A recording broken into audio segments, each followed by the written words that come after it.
শবে বরাত নিয়ে আমাদের মধ্যে ভুল ধারণা আছে, এমনকি 12 রাকাত নামাজ পড়ার নিয়ম আছে, এই আমল সঠিক কিনা? শবে বরাতে মূলত কি কি আমল আছে? আপনি আল্লাহ তাআলার পক্ষ থেকে সাধারণ ক্ষমার আশায় দোয়া করছেন, নিজের মতো করে ইবাদতবন্দেগি করছেন, সেটা আপনার ব্যাপার। আমি একটু আগেই বলেছি, শবে বরাতে নির্দিষ্ট কোনো নামাজ, নির্দিষ্ট কোনো রাকাত সংখ্যা, নির্দিষ্ট কোনো আপনার পদ্ধতি, এগুলো কোনোটা কোনো হাদিস দ্বারা প্রমাণিত না। শরীয়ত আপনাকে নির্দিষ্ট কোনো ফরম্যাট ঠিক করে দেয় না যে এই ফরম্যাটে আপনাকে করতে হবে।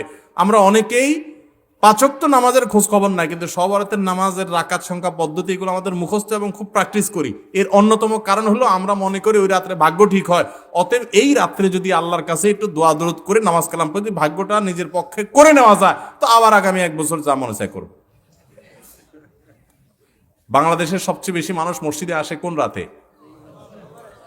শবে বরাতে। মসজিদে মানুষ আসছে, এটা তো খুশির কথা, কিন্তু কথা হলো ওই রাতেই কেন বেশি আসে, অন্য সময় আসে না কেন? কাহিনী কি?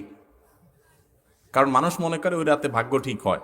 যেহেতু ভাগ্য ঠিক হয়, অতএব এই এক রাতে আইসা ভালো করে ফুসলায়া ফাসলায়া দোয়া দরুদ করে টোরে আমি যদি সব নিজের পক্ষে করে নিতে পারি, তাহলে এবার সারা বছর আবার যা মনে তা করলাম। একজন এলাকার এখানে চেয়ারম্যান সাহেব আছেন, এলাকার যারা জনপ্রতিনিধি সারা বছর যারা তার কাজ করে তাদেরকে তারা সুযোগ সুবিধা দেয়, তাই না? ভোটের সময়, নির্বাচনের সময় কোনো সময় তোমার চেহারা দেখা যায় না, চান্দু রিলিফের চাইলে আসা পরে তুমি এসে হাজির হয়ে গেছো ভাগ নেওয়ার জন্য। কি বলেন, চেয়ারম্যান সাহেব তারা খুব পছন্দ করে দিবে না দৌড়ানে দিবে? সারা বছর মসজিদে আসার খবর নাই, এখন তুমি ভাগ্য ঠিক হওয়ার আশা করে ওই সময় এসে সিরিয়াল দিয়ে দাঁড়ায় গেছো। তুমি পানি চেঁচার সময় ছিল না, মাছ ধরার সময় হাজির হয়ে গেছো। বুঝেন নাই কথাটা? এই জন্য নামাজ কি শুধু শবে বরাতে পড়ার জিনিস না, সারা বছর পড়ার জিনিস। আর ভাগ্য কিন্তু মানুষের সবাই কদরও ঠিক হয়। সূরা দোখান আয়াত নম্বর 3 এবং 4 পড়বেন। আল্লাহ সুবহানাহু ওয়া তাআলা বলেছেন, ইন্না আনজালনাহু ফি লাইলাতিন মুবারাকা ইন্না কুন্না মুনজিলিন ফিহা ইউফরাকু কুল্লু আমরিন হাকিম। ওই যে রাতে কোরআন নাযিল হয়েছে সেটা লাইলাতুল কদর, সে রাতে সমস্ত গুরুত্বপূর্ণ বিষয়গুলো ধার্য হয়ে থাকে। আল্লাহ আমাদের বুঝার তৌফিক দান করুন। শবে বরাতে মূলত কি কি আমল আছে? শবে বরাতে কি কি আমল আছে ভাই? শবে বরাত উপলক্ষে ওই রাতে করার জন্য হাদিসে আলাদা করে এই আমল, এই নামাজ, এত সূরা, এতবার, এরকম কোনো কথা কোনো বিশুদ্ধ হাদিস দ্বারা প্রমাণিত না। কিন্তু আমরা অনেকে মনে করি শবে বরাতের নামাজ এত রাকাত, প্রথম রাকাতে অমুক সূরা এতবার, দ্বিতীয় রাকাতে তমুক সূরা অতবার, এরকম একটা গদবাদা সিস্টেম আমরা অনেকে বানাই নিছি না? এগুলোর কথা কোনো হাদিস দ্বারা কিন্তু প্রমাণিত না। হাদিসের নামে, ইসলামের নাম মন গড়া কিছু করলে সেটা কিন্তু জায়েজ হবে না। তাহলে আমি কি করতে পারি? মধ্য শাবানের রাত, যেটাকে আমরা শবে বরাত বলি, এই রাতে আল্লাহ তাআলা বান্দাদেরকে সাধারণ ক্ষমা ঘোষণা করেন। এই রাতের একেবারে কোনো মর্যাদা নাই, ব্যাপারটা সেরকম না।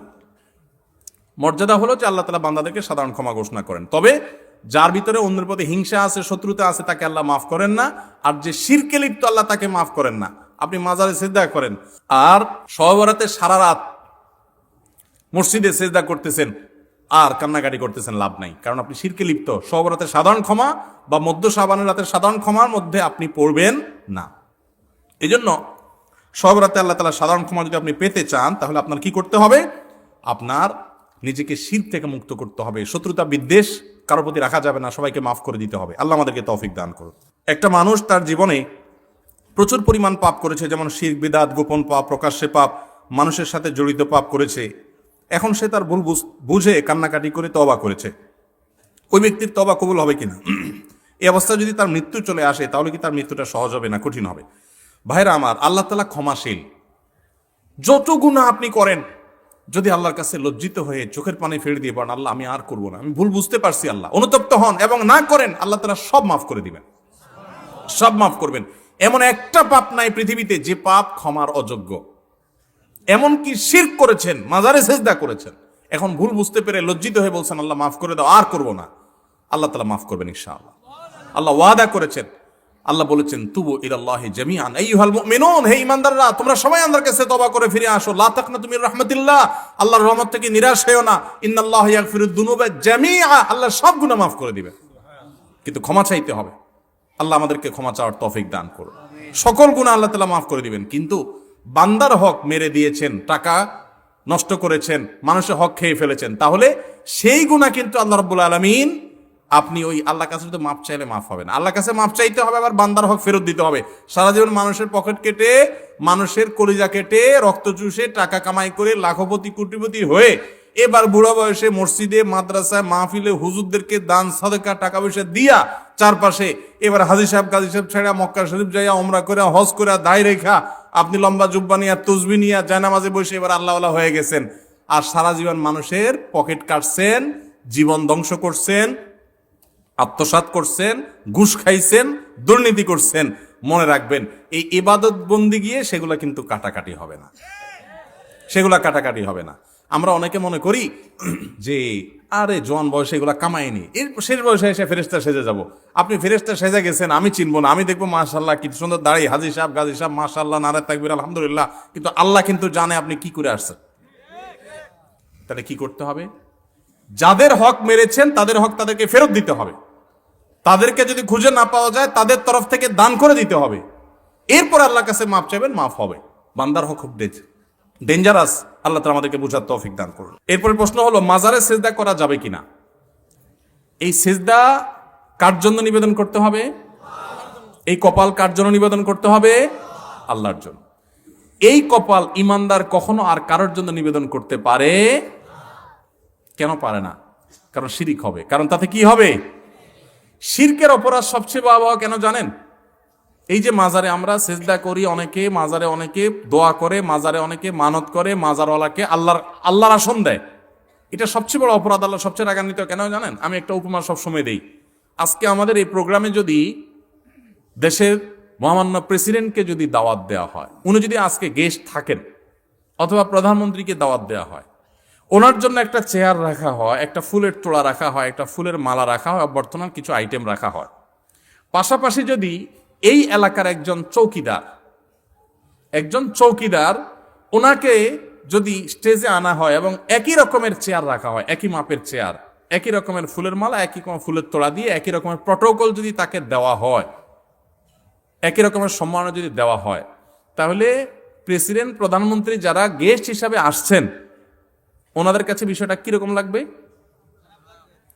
শুধু খারাপ, শুধু খারাপ। প্রেসিডেন্ট প্রধানমন্ত্রীকে দাওয়াত দিয়ে যদি আপনি একটু ফুলের তোড়াটা একটু কম দামা দেন বা চেয়ারটা একটু নর্মালও হয়, তাতেও এত রাগ হবে না যত রাগ হবে এই আচরণটা দ্বারা, যে আমি রাষ্ট্রের সর্বোচ্চ পদে থাকা মানুষ, আমার অধীনস্থের একজন সাধারণ একজন মানুষ, তাকে তুমি আমার মতো প্রটোকল দিলে এটা তো আমার অপমান করলা, ঠিক না ভাই? ঠিক। অথচ প্রধানমন্ত্রী প্রেসিডেন্টও মানুষ আর চৌকিদারও উভয় কি মানুষ, হয়তো পদের বেশ কম, এই তো, আর তো কোনো বেশ কম নাই। মানুষে যদি এরকম নিজের একজন মর্যাদাবানের মর্যাদা যদি একজন তার চাইতে অধীনস্থকে যদি সমমর্যাদা দেওয়া হয়, এটা যদি তার জন্য অপমানের হয়, তো মহান আল্লাহর কাছে আমরা সেজদা করি, তার কাছে দোয়া করি, তার কাছে প্রার্থনা করি। এখন মানুষের সাথে মানুষের যদি এত আপনার বেশকম থাকে, তাহলে স্রষ্টার সাথে সৃষ্টির বেশকম কত বেশি, যে স্রষ্টার কাছে যে ইবাদত করেন, তারে যে কপাল দেন, তারে যে সেজদা করেন, একই জিনিস যদি ওই মাজারওয়ালার কাছে করেন, মাজারওয়ালা কি স্রষ্টা না সৃষ্টি? সে কি মালিক না গোলাম? তাহলে গোলামকে যদি আল্লাহর মতো মর্যাদা দেন, তাহলে এটা আল্লাহর জন্য কত বড় আল্লাহর রাগান্বিত হওয়ার কথা। আল্লাহকে তো অপমান করা যায় না, মানে আল্লাহকে অপমান করার হীন চেষ্টা কত জঘন্যভাবে হয়। এই জন্য শিরকের এই অপরাধটা আল্লাহর কাছে সবচেয়ে বড় অপরাধ। এই জন্য নবী করিম সাল্লাল্লাহু আলাইহি সাল্লাম এই জন্য বলেছেন, যে ব্যক্তি, ভালো করে শুনে রাখেন, যে ব্যক্তি শিরিক করবে না, তাওহীদ ঠিক রাখবে, ঈমানটা ঠিক রাখবে, আমলে এদিক সেদিক উল্টাপাল্টা কম বেশি হতে পারে, বাট ঈমান তাওহীদ যে ব্যক্তি মজবুত করবে, ঈমান ঠিক রাখবে, তাওহীদটাতে কোনো ঝামেলা করবে না, শিরিক করবে না, এই ব্যক্তির জন্য আল্লাহর পক্ষ থেকে আল্লাহ ওয়াজিব করে নিয়েছেন, আল্লাহর উপরে কর্তব্য হয় ওই লোককে জান্নাতে দেওয়া, জাহান্নাম থেকে মুক্তি দেওয়া। বান্দার হক হলো, আল্লাহর হক হলো আল্লাহর ইবাদত করবেন, আল্লাহর সাথে শিরিক করবেন না, আর এটা হলো আল্লাহর হক। আর আল্লাহর এই হকটা যদি আপনি আদায় করেন, তাহলে বান্দা হিসাবে আপনার হক হয়ে যাবে, আল্লাহ আপনার জন্য কি করবে? জান্নাত দিবে, জাহান্নাম থেকে মুক্তি দান করবে। আল্লাহ আমাদের সবাইকে শিরিক থেকে বেঁচে থাকার তৌফিক দান করুন। এই জন্য কোনো মাজারে সিজদা করা যাবে, কোনো মাজারে সন্তান চাওয়া যাবে, কোনো মাজারে ব্যবসার উন্নতি চাওয়া যাবে না, কারণ এগুলো চাওয়ার জায়গা না। চাইতে হবে কার কাছে? একমাত্র আল্লাহর কাছে, একমাত্র আল্লাহর কাছে। আপনি আল্লাহ ছাড়া এরকম কোনো আল্লাহর বান্দার কাছে চাইতে পারেন না। মাজারে যাবেন কবর জিয়ারত করতে, বাস শেষ। আসসালামু আলাইকুম আহলাদ দিয়ার মিনাল মুমিনিল মুসলিমিন, আসসালামু আলাইকুম ইয়া আহলাল কুবুর। সালাম দেওয়া কবর পাশের পাশে গিয়ে, এটাই হলো একমাত্র আমল। যদি দোয়া করতে হয় কিবলামুখী হয়ে আল্লাহর কাছে চাইবেন, ওই মাজারের দিকে ফিরে দোয়াও করবেন না।